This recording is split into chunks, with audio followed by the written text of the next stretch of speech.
You are backstage at a fashion show, and someone just face-planted off a stiletto heel platform that was clearly assembled by someone who skipped the instructions. Now here comes the real question. Who pays for that trip to the emergency room? The runway or the model? Fashion and promotional events are basically obstacle courses dressed up in glitter and good lighting. You have got wet floors from champagne spills, wobbly platforms, exposed cords everywhere, and crowds pushing like it is a Black Friday sale at a shoe store. Legally speaking, these events fall under something called premises liability, which is just a fancy way of saying the property owner or event organizer has to keep the place reasonably safe. Think of it like hosting a sleepover. If you know the trampoline in the backyard has a hole in it, you better warn your guests or fix it before someone becomes a human pancake. Here's where people get confused. They assume only the venue is responsible, but there could be 5 or 6 players involved.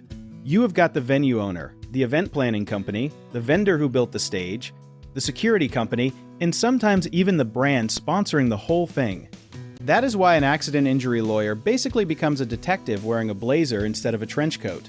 They dig through contracts, insurance policies, and vendor agreements to figure out who actually dropped the ball, or in this case, dropped the platform.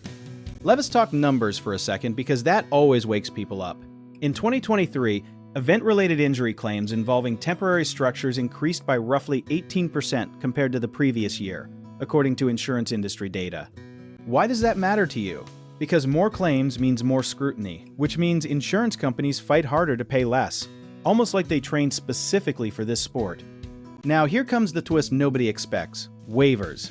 You know that little form everyone signs at the check-in table without reading? The one buried between free tote bags and a QR code for a discount. Waivers do not automatically protect the organizer from everything.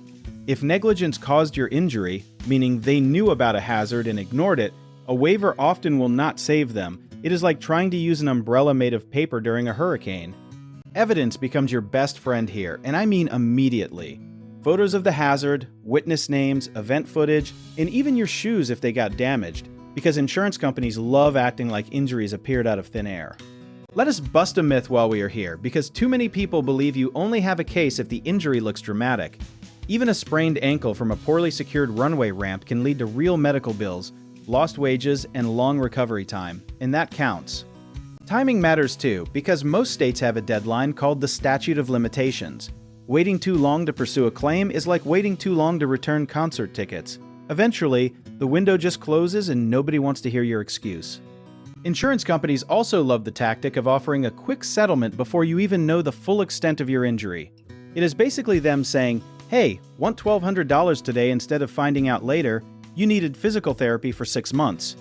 The real lesson here is not to fear these events. It is to stay sharp, document everything, and know your rights before drama shows up wearing sequins. Preparation beats panic every single time, whether it is a fashion show or a grocery store parking lot. So if you or someone you know got hurt at an event like this, and you are wondering what your options actually are, do you want to learn more about how our company can help you sort through all of it?